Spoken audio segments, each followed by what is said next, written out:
Ya, assalamualaikum warahmatullahi wabarakatuh. Selamat pagi semuanya. Pagi. Waduh, ini rame sekali di studio dan kita pakai studio baru. Betul. Dan harapannya bisa lebih fresh lagi nih. Amin. Dan masih di Morning Zone ya, di akhir pekan ini tanggal 25 April 2025 bersama saya Andri Susanto dan juga Ramdhani Pur. Iya, dan kita berdua akan membahas pastinya tentang olahraga karena Om Bur ini adalah redaktur sportnya Okezone. Om Bur, kira-kira yang menarik isu olahraga di Okezone ini apa nih belakangan ini? Ya, selain jelang MotoGP Spanyol ya, yang berlangsung di akhir pekan ini. Kita bahas tuh ya. Itu bakal kita bahas nanti. Dan yang pasti timnas Indonesia ya nggak pernah ada habisnya nih buat kita bahas kan. Itu dia. Karena kan sebenarnya sih Ketua Umum PSSI Erick Thohir bilang di bulan Juni belum ada rencana untuk nambah pemain naturalisasi gitu. Cuma kan kita nggak ada yang tahu nih gebrakan PSSI kan. Betul. Nggak ada yang menyangka tuh saat di akhir Februari tiba-tiba tuh ada 3 pemain keturunan yang menjalani proses naturalisasi ya. Ada Emil Laudero, ada Joey Pelupesi dan juga ada Dan James.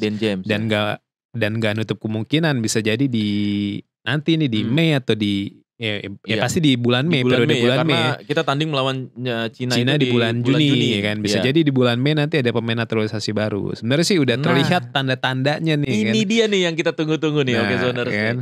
Siapa sih yang mau dinaturalisasi? Kalau dari penelusuran Okezone, maksudnya kita lihat baca situasi ya. Kita lihat ada back Leeds United, ada Pascal Struijk nih kan. Pascal Struijk ya. Kan lagi rame banget nih dibahas kan. Karena kan pekan lalu saat klubnya Pascal Struijk ini Leeds United tandang ke markas Oxford United, dia tuh kedapatan duduk atas bawah tribun yang sama nih, maksudnya sama pelatih timnas Indonesia Patrick Kluivert. Udah dimonitor. Logikanya nggak mungkin mereka saling sapa. Atau bisa jadi sebelum nonton bareng match itu ya sudah saling ngobrol gitu kan. Apalagi media Belanda nih Football Premier di medio September 2024 tuh sempat bilang kalau Pascal Struijk itu sudah diizinkan untuk membela timnas Indonesia.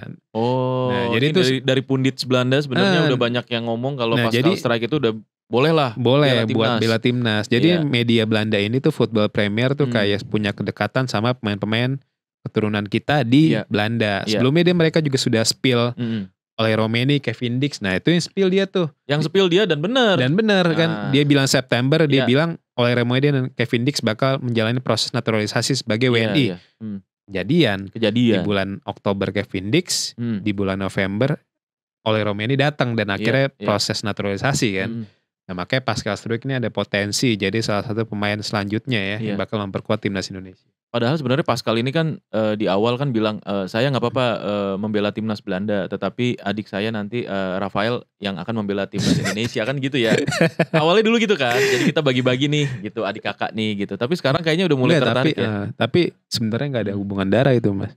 Oh nggak ada hubungan darah? Karena namanya sama aja ya. Kok namanya sama? Oh aduh. Suka bercanda kan, memang Mas Andri ini. Suka bercanda ya Bang. Suka bercanda deh.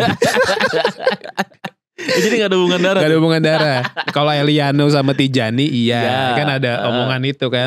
Jadi Tijani abangnya main di timnas Belanda, Eliano main di timnas Indonesia gitu. Tapi banyak loh. Banyak netizen yang menganggap mereka ini bersaudara sebenarnya. Banyak. Karena kan namanya hampir mirip kan. Iya. Penyebutannya beda tapi. Penyebutannya beda. Kalau Rafael Struijk, Pascal Struijk.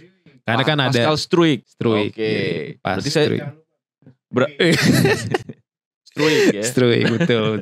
Berarti beda ya? Beda, tuh, gak ada hubungan darah. Beda. Dari tadi kita di belakang juga udah ngobrol. Ini sebenarnya keluarga bukan sih gitu. Benar, kayak kita bikin gimmick aja lah kita ya. Bikin gimmick. Oke.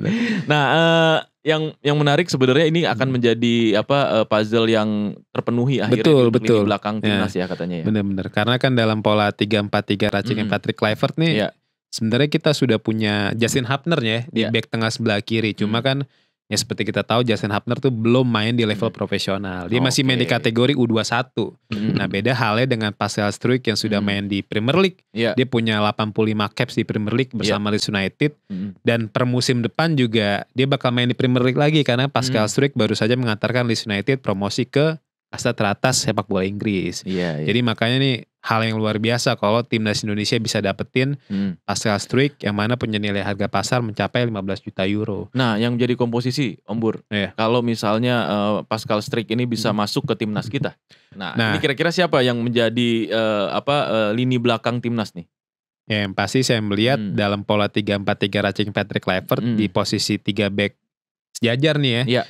Ada Mads Hilgers di sebelah kanan, back tengah sebelah kanan, J.A. di sentral, dan Pascal Struijk di back tengah sebelah kiri. Sebenarnya banyak yang bilang, yang ngapain diubah, kita sudah ada trio chemistry nih kalau kata netizen. Ada Rizky Ridho, ada J.A. dan juga ada Justin Hapner. Nah, terbukti dalam 6 pertandingan bersama timnas Indonesia, trio ini 5 kali clean sheet. Dan cuma kebobolan saat lawan Jepang. Tapi kebobolan gak tanggung-tanggung saat itu 4 gol langsung. Jadi makanya kalau saya melihat kalau timnas Indonesia ingin naik ke level yang lebih tinggi, ya trio inilah. Trio ini tuh trio Mads Hilgers, J.A. dan Pascal Struijk yang harus diturunkan oleh Patrick Kluivert. Nantinya ya, mungkin di bulan Oktober saat kita main di babak keempat, kalau kita lolos ke babak keempat, atau nanti di putaran final Piala Dunia. Harapannya sih kolaborasi ini bisa terjadi gitu. Dan ini tapi kan butuh chemistry ya, Om Bur. Pasti. Iya kan? Dan kalau menurut Om Bur sendiri, chemistry dari ketiga pemain belakang ini gimana? Ya kalau kita lihat di saat melawan Australia kan, saat itu Patrick Kluivert nurunin 3 back sejajar itu Mads Hilgers, J.A. dan Kevin Verdonk. Memang chemistry antar pemain belum terlalu padu ya. Karena kan pertama Kluivert baru datang sebagai pelatih.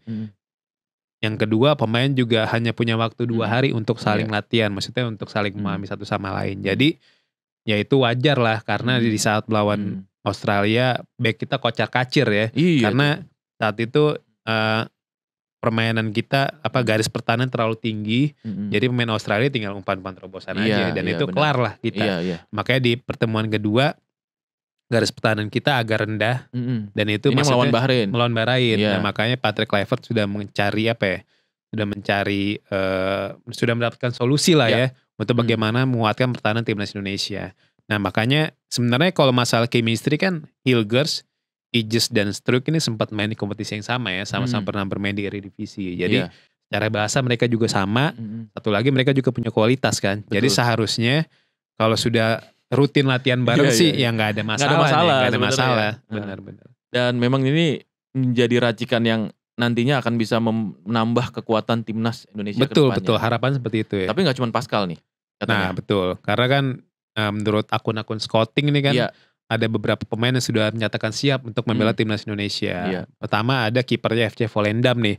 Ada Kaine van Wevelen. Ini bukan kiper yang kaleng-kaleng karena dia baru saja mengantarkan FC Volendam promosi ke Eredivisie. Sepanjang musim ini dia mencatatkan 26 kali penampilan dan hanya kebobolan 21 kali. Nah itu statistik itu sangat bagus untuk kiper yang berusia baru 21 tahun. Nah jadi kan netizen juga banyak bilang, ngapain naturalisasi kita? Kita sudah punya Emil dan Martin Pas gitu.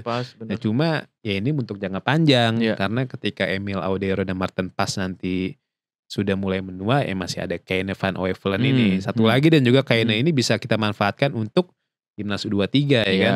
Untuk di tahun depan kan ada Piala Asia U23 kan yang digelar di Arab Saudi. Nah ini penjaga gawang bisa kita andalkan kan untuk ngawal timnas. Nah apalagi di Piala Asia U23 nih pelatih timnas yang baru Gerard Van den Berg ini kan pasti ditargetin lebih tinggi ketimbang di Piala Asia yang tahun 2024 tuh. Saat ini kita masuk semifinal ya. Iya benar. Nah di tahun 2026 dia bisa jadi targetin untuk bisa masuk ke jenjang lebih tinggi. Entah itu tetap di semifinal atau masuk final gitu.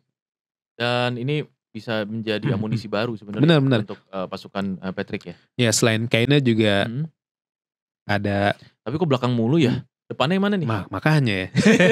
Kalau depan sebenarnya sudah mulai rame ya saat ayahnya Emiliano Jonathans tuh tiba di Indonesia di medio FIFA Matchday Maret tuh. Saat itu ayahnya Emiliano, Dennis Jonathans kan datang ke Indonesia. Saat itu banyak yang bilang dia ke Indonesia untuk mengadakan pertemuan dengan Ketua Umum PSSI Erick Thohir dan juga pelatih timnas Indonesia Patrick Kluivert. Sebenarnya isu ini sudah dibantah oleh Exco PSSI Arya Sinulinga bahwa tidak ada pertemuan. Maksudnya belum diproses, Milano belum diproses, dan juga Kluivert juga sudah ditanya oleh wartawan, benar nggak sih pertemuan itu? Dibilang sejauh ini belum ada pertemuan. Cuma ya nggak ada yang tahu kan. Iya. Aslinya seperti apa. Jadi atau hanya liburan aja mungkin kan kita bisa juga jadi tahu. Karena kan keluarga besar Ayah Emiliano tuh orang Depok ya. Iya. Dan mereka setelah beberapa hari di Jakarta sih memang Ayah Emiliano sempat ke Depok ya untuk ke Margonda ya. Ke Margonda ya untuk ketemu keluarga macam apa gitu. Jadi sebenarnya kalau Emiliano bisa didapetin nih luar biasa, karena kan dia pemain bukan yang pemain biasa kan. Di Liga 2 Belanda musim ini dia golin belasan gol, 14 gol. Setelah itu dia dibeli ke FC Utrecht ya, klub Eredivisie. Memang belum terlalu terlihat. Nah, tapi ini bisa jadi solusi lini depan timnas Indonesia ya. Selain oleh Romeni ya. Oleh Romeni benar. Karena kan nggak banyak ya pilihannya ya. Ya kan di lini depan kita yang naturalisasi ya. Iya, betul. Ya palingan cuma Ragnar ya. Sedangkan Rafael Strijk ya agak belum terlalu perform lah ya. Belum terlalu perform dan masih butuh pengalaman kayaknya. Betul. Dan kalau misalnya memang ini nih tandingnya nanti, kalau misalnya mudah-mudahan ya kita bisa lolos sampai ke babak keempat. Terus kemudian Piala Dunia. Ini tantangannya jauh lebih besar lagi. Dan level pemain yang mesti kita dapetin ya harus lebih tinggi lagi juga kan. Atau ya manfaatin pemainnya sekarang, kita tingkatin skillnya. Benar. Ya harapannya klub-klub kan pemain banyak pengusaha orang Indonesia yang punya klub-klub di luar negeri. Betul. Nah, jadi dengan pola latihan yang benar ya harapannya bisa tingkatin skill dari pemain-pemain kita. Iya. Ya mudah-mudahan ini bisa menjadi amunisi yang baru dan sepak bola Indonesia juga bisa semakin lebih maju lagi. Amin. Semoga. Dan harapannya sebenarnya kita pengen Indonesia bisa lolos Piala Dunia. Harus. Iya. Semoga ya, karena udah itu target. Sudah nanggung. Kita harus menekankan itu di media. Iya, benar. Supaya ada perhatian juga gitu bahwa semua orang ingin Indonesia masuk ke Piala Dunia. Betul. Kapan lagi? Iyalah, udah di depan mata gitu. Ya udah di depan mata, betul, dan kesempatan tidak bisa datang 2 kali kan. Betul, setuju. Iya. Nah, selain naturalisasi pemain timnas gitu ya, kita juga punya berita yang menarik tadi Om Bur bilang ada MotoGP nih. MotoGP. Ini seri Spanyol berarti. Seri Spanyol, seri kelima tahun ini ya. Ini gimana nih? Apakah The Baby Alien Marc Marquez akan tetap merajai MotoGP atau gimana? Atau ada pembalap lain ya? Betul. Jadi kan ya Marquez sangat dominan ya di 4 race awal, yang mana dia 3 kali menang di main race. Sedangkan rekan timnya baru menang sekali nih Bagnaia kan.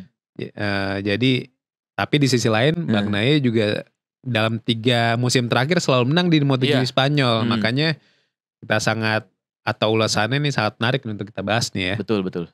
Dan memang ini banyak sekali fansnya MotoGP ya. Zoners ini emang antusias banget dengan MotoGP. Sangat. Om Bur. Benar. Semua artikel-artikel yang dibuat sama Om Bur nih terkait MotoGP ini banyak dibaca ya. Banyak yang akses ya gitu ya. Nah, soal Marc Marquez sendiri ya, ini banyak juga fansnya di Indonesia, dan kita melihat bahwa memang tahun ini adalah tahunnya dia nih. Kalau menurut Om Bur sendiri gimana? Ya nggak bisa dipungkiri emang ya. Setelah dia mendapatkan motor yang jauh lebih kompetitif kan, setelah tahun lalu cuma dapat tim satelit, dan tahun ini dia mendapatkan pabrikan, tim pabrikan ya. Kita lihat sendiri kan, kita lihat di musim ini Marc Marquez tuh begitu dominan di MotoGP 2025. Kalau saja Marc Marquez nggak jatuh tuh di MotoGP sebelum ini Amerika Serikat. Amerika. Dia memenangkan 8 race yang sudah di jalan. Jadi 4 sprint race dan 4 main race. Ya, cuma karena dia sekali jatuh, itu pun banyak yang bilang yang bisa ngelain Marquez ya cuma diri sendiri gitu. Iya. Karena kan jadi begitu dominan ke tahun ini. Dirinya dan motornya. Tergantung motornya kan. Benar. Jadi ya sangat menarik sih untuk kita lihat di balapan akhir pekan ini ya. Iya, dan ini kan kita bahas lebih lanjut ya Om Bur ya. Tentang MotoGP lebih detail dengan pengamat MotoGP ya. Bung Henry Wibowo. Nanti kita akan ngobrol lebih lanjut Zoners dengan Bung Henry Wibowo melalui sambungan Zoom. Supaya kita tahu nih prediksinya beliau seperti apa sih gitu ya. Untuk MotoGP Spanyol ke depan. Jangan kemana-mana, tetap di Morning Zone. Cepat terkoneksi. Lengkap di sini. Okezone.com, lengkap cepat beritanya. Iya, masih di Morning Zone, masih bersama saya Andri dan juga Om Bur. Iya, dan kita akan bahas tentang MotoGP ya. Ya, MotoGP, dan betul. Ini menarik sekali karena memang dominasi Marc Marquez ya di MotoGP ini sangat luar biasa nih, Okezoners. Benar. Ya kan, dan dia di peringkat pertama sekarang ya. Unggul jauh ya. Luar biasa dari sekali Alex dan Marquez. banyak sekali fansnya Marc Marquez di Indonesia ternyata ya. Banyak banget setelah Valentino Rossi mungkin Marquez ya sekarang. Setelah Valentino Rossi, The Baby Alien ini banyak banget fansnya gitu ya. Dan banyak juga fanatik-fanatik fans di Indonesia yang mendukung Marc Marquez untuk comeback ya, Om Bur ya, untuk menjadi juara. Karena kan udah cukup lama dia nggak juara ya, terakhir 2019, di tahun lalu tuh di 2024 finish ketiga, dan tahun ini ada potensi besar buat dia meraih gelar ke-7 ya di kelas MotoGP. Gitu. Iya, dan ini kita sudah terhubung juga dengan pengamat MotoGP nih ya. Betul. Iya, ada Bung Henry Wibowo di Zoom. Selamat pagi, Bung. Selamat pagi, Mas Wah, Bung. ini dia. Mantap. Sehat, Bung Henry? Alhamdulillah. Alhamdulillah. Bung Henry, ini menarik banget ini kalau kita bahas di akhir pekan ini tentang kiprah Marc Marquez ya, terutama di GP selanjutnya ya, Om Bur ya. Nah, menurut Mas Henry sendiri seperti apa kira-kira ininya? Apa prediksinya? Ya, nanti kita akan balapan di MotoGP Spanyol ya, di sirkuit Jerez. Dan kalau kita bicara di seri sebelumnya, di seri Qatar, bisa dibilang kita baru saja menyaksikan balapan paling seru lah ya di MotoGP musim ini. Ada 3 pembalap yang bergantian mimpin balapan, ada Morbidelli, ada Vinales, dan Marc Marquez. Meskipun pada akhirnya Marc Marquez menang lagi. Dan harapannya sih di MotoGP Jerez ini, balapan yang di Qatar ini bisa terulang lah. Ada pembalap-pembalap yang bisa menandingi Marc Marquez ini. Karena memang Marc Marquez ini dalam kondisi yang sangat on fire, kondisi fisiknya begitu baik, motornya juga super kompetitif, dan hasilnya saat ini dia sudah menang sprint race 4 kali, dan main race dia menang 3 kali, dan sekali dia kecolongan di Amerika, itu pun karena gara-gara dia crash, dan akhirnya Pecco Bagnaia. Dan ini yang menarik tadi pembahasan tentang Bagnaia nih ya. Ini sebenarnya agak-agak galau juga dia nih sebenarnya nih. Nah, kira-kira kalau menurut Bung Henry sendiri potensi atau kans Bagnaia untuk mengungguli Marquez gimana nih nanti di Spanyol? Ya, MotoGP Spanyol ini seri pembuka di ini ya, di tanah Eropa ya, dan ini seharusnya kalau sudah mulai Eropa ini Pecco Bagnaia biasanya sih kompetitif, dan kalau kita bilang di sirkuit Jerez di 3 edisi terakhir Pecco Bagnaia ini selalu menang. Cuman masalahnya saat ini lawannya dia ini adalah seorang Marc Marquez dalam top performnya ya. Dan bisa dibilang Pecco Bagnaia setelah beberapa musim terakhir dia selalu menjadi sorotan utama di Ducati, dan musim ini tandemnya Marc Marquez dia seperti sudah kena mental lah ya ini di awal musim ini.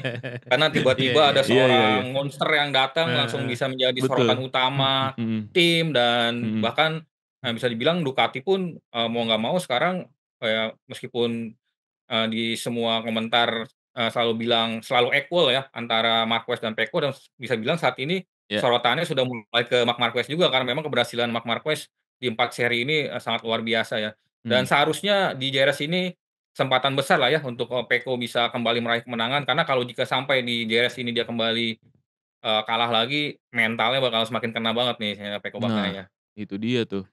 Nah, tetapi kalau melihat klasmen ini ya, Bung Henry ya, ini yang menarik juga ini adiknya Marquez ya. Iya, Marc Marquez. Alex ya. Alex Marquez. Nah, ini kira-kira gimana nih, Bung?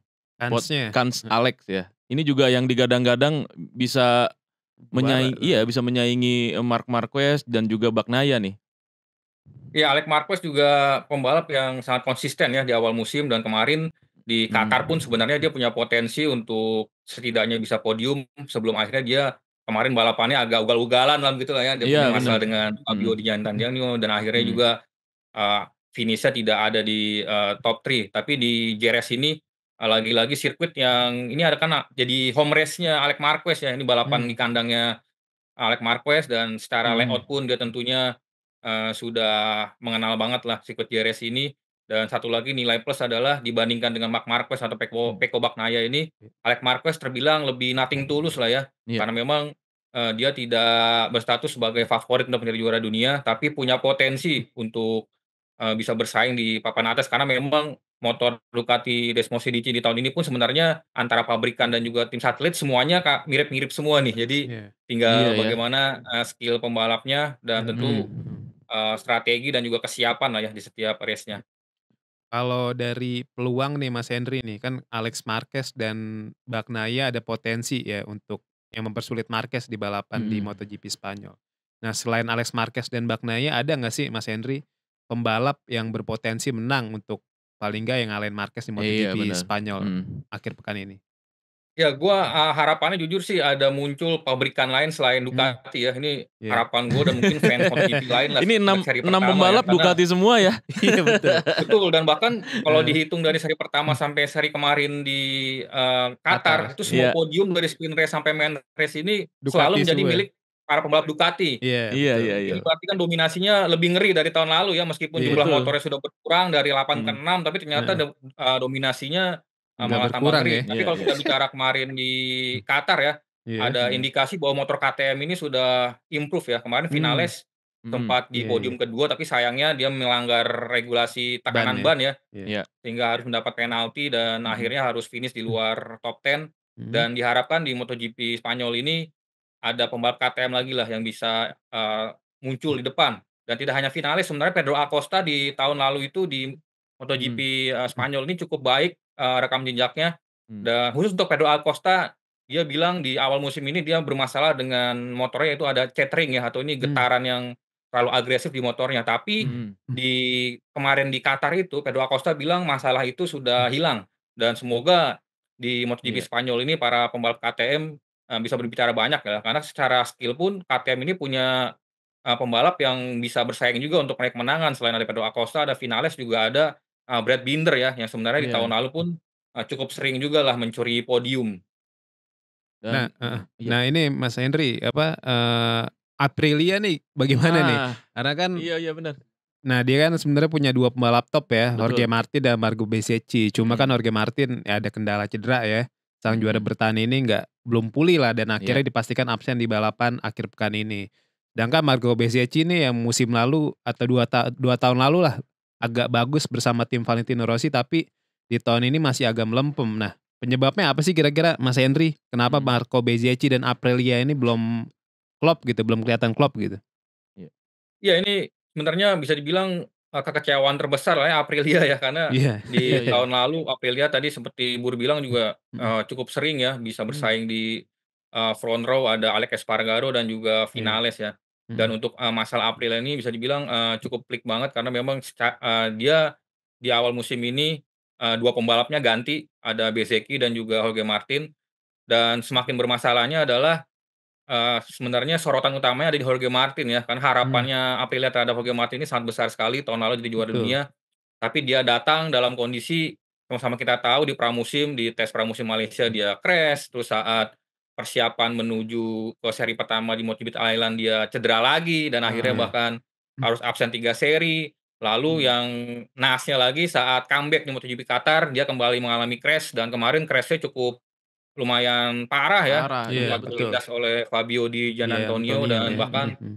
kita lihat di Instagram-nya sampai bawa-bawa kantong darah tuh ya, karena memang paru-parunya bocor tuh dia kan, Iya iya Iya iya. iya Jorge iya bener. Martin. Heeh.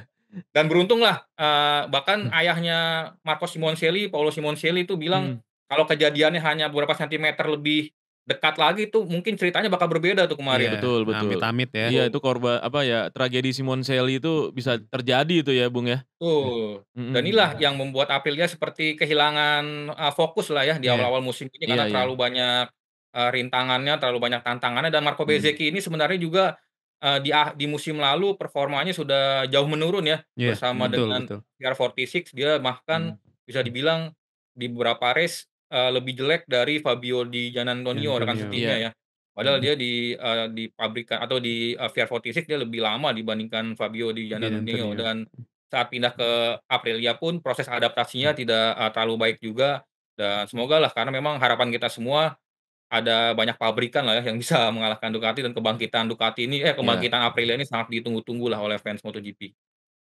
Jadi memang ini, dominasi Ducati ini juga bisa juga membuat apa ya, membuat bosan juga sebenarnya ya, karena memang tidak ada tantangan lain ya. Dan yang punya potensi itu KTM dan juga Aprilia sebenarnya gitu. Nah, Iya. kira-kira kalau dilihat prediksi ke depannya, Bung, ini akan sangat kompetitif kembali nggak nih pabrikan-pabrikan ini atau memang tetap akan didominasi oleh Ducati? Mmm. Ya kalau kita bicara musim ini ya, tampaknya sampai akhir musim kita masih akan melihat, dominasi Ducati ini bakal terus Mhm, terjadi di seri-seri di setiap serinya ya. Hanya harapannya mungkin ada beberapa pabrikan yang bisa mencuri podium atau mungkin mencuri kemenangan ya. Sebenarnya tidak hanya KTM ya, kemarin di Mhm. Qatar pun Yamaha sudah mulai menunjukkan sinyal-sinyal bagus Iya, lah oke. meskipun, iya iya iya. saat itu Fabio Quartararo di kualifikasi bisa front row meskipun di, balapan utamanya memang belum terlalu baik dan itu memang sebagai bukti bahwa motor Yamaha ini saat, balapan di lap yang panjang ini memang belum terlalu bagus lah motornya. Mhm, Dan juga ada Honda sebenarnya yang juga di musim ini sudah berulang kali lah, bisa masuk ke Q2 di kualifikasi keduanya, Mmm. meskipun mhm, di balapannya pun di lap yang Mhm. panjang masih belum terlalu, kompetitif ya. Dan mungkin mhm, kalau kita berharapnya ada perubahan radikal di MotoGP ini 2 tahun lagi ya, karena di iya, 2027 itu ada perubahan regulasi yang Regulasi. mhm, besar-besaran dan mungkin di betul. situlah nanti kita berharap ada pergeseran kekuatan ya, tapi mungkin Iya. untuk, tahun ini dan tahun depan ya kita masih harus sabar-sabar lah melihat Ducati Iya iya Iya, dominasi iya, betul Ducati dan betul. iya iya, kemungkinan juga dengan Marc Mmm. Marquez-nya ya, jika dia tidak iya, mengalami cedera mhm, dan dalam kondisi fit, ini Marquez mhm. ini, sangat sulit sekali dikalahkan ya. Wah, ini mantep Bener nih, bener. iya. Dan memang, pabrikan Jepang sendiri sebenarnya memang belakangan ini memang banyak kendala ya, Bung, ya. Iya. Sehingga tidak bisa Mmm. menyaingi pabrikan-pabrikan yang lain ya, negara-negara lain gitu ya. Padahal Ya sebenarnya ini heeh, ya masalah pabrikan Jepang ini sempat diutarakan lah ya, iya, dibocorkan oleh beberapa pembalap, ada Jack Miller juga, ada Fabio mhm, Quartararo. Di Jepang ini dia, terlalu metodis ya, iya, artinya kalau ada development atau riset motor atau segala macam itu, dia harus apa kembali ke namanya, Jepang step ya, by step-nya itu terlalu mhm, lama ya, ACC iya, dari mhm, bos-bosnya gitu. iya iya, Inilah yang membuat Honda dan Yamaha akhirnya mhm, tertinggal dari pabrikan Eropa seperti Ducati, Mmm. mmm, Aprilia, dan juga KTM ya. mhm, Tapi kalau kita bicara dari sisi manajemen itu, Honda dan Yamaha sudah banyak berubah lah ya di beberapa musim mhm terakhir ini. mhm mhm, Mereka juga banyak memasukkan nama-nama baru di manajemen dan diharapkan tentu dengan seperti itu dan tentu juga banyak belajar juga dari kesuksesan Ducati ya dalam riset motornya dan pengembangan iya, motornya selalu banyak inovasi-inovasi baru dan diharapkan Yamaha dan Honda bisa bangkit ya, karena kalau kita bicara Honda dan Yamaha ini adalah ikon MotoGP nih, sejak mhm, peralihan dari era 500 cc ke MotoGP ini kan Honda dan Yamaha pernah melahirkan Valentino Rossi, ada betul, Marc Marquez, ada Jorge iya, Lorenzo, ada Dani Pedrosa, dan itu mhm, semua sukses bersama Honda dan Yamaha dan tentunya mhm, kalau Honda dan Yamaha bisa bersaing lagi di baris depan, ini bakal sangat menarik lah ya di ajang iya iya, MotoGP. jadi lebih kompetitif lah ya, Bung, ya.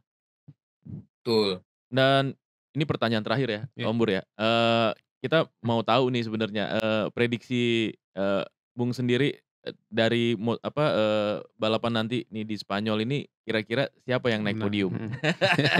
Ini Iya iya iya. pertanyaan pertanyaan semua netizen Bener nih. bener bener. Ya, Kalau bicara, paling favorit tentu, Marc Marquez masih paling terdepan ya, tapi gue berharap sih Marc iya. Marquez nggak menang lagi lah di JRS ini. Jadi Iya iya. Ini biar statement persaingan papan yang atasnya lebih kontroversi menarik lah nih. ya. Jadi gue bilang posisi pertama mungkin, Pecco Bagnaia, Mhm, di posisi keduanya Marc Marquez, dan di iya, posisi ketiga gue berharap ada pembalap KTM lah ya, kalau nggak Iya. Pedro Acosta mungkin Maverick Mmm. Vinales ya. Vinales, oke. oke. Ini Cakep ya. cakep ya? Ini, Eee. jawaban harapan dari pecinta Valentino Rossi biasanya. Pengen lihat Bagnaia menang biasanya kan. Iya iya iya iya. Sambil ngarep Eee, Marquez gak menang gitu. iya, sambil berharap Marquez nggak Iya, menang ya. betul betul. Oke Bung, terima kasih banyak ya Bung atas waktunya ya Bung. Terima kasih Nanti Mas kita Henry. Siap ngobrol-ngobrol lagi Bung Henry. siap, Sehat-sehat ditunggu terus. ditunggu. Oke, Gas terus. Mantap. gas.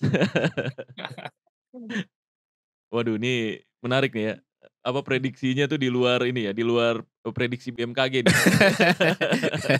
Luar Nurul Di ya. di luar Nurul nih.